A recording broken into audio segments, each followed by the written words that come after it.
Goddag, Aarhus Friskole. Mit navn det er Mikkel Skadhed. Og Jeg har jongleret og lavet cirkus de sidste, 10 år af mit liv.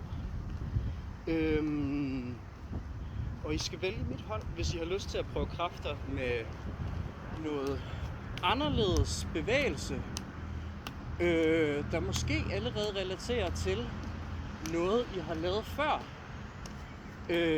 Jonglering, det gavner både det motoriske og det rytmiske, så hvis man danser eller spiller musik, så snakker vi allerede lidt samme sprog.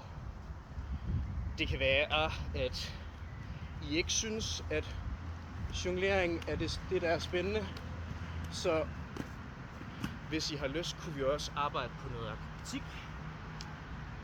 Kan lære at stå på hænder.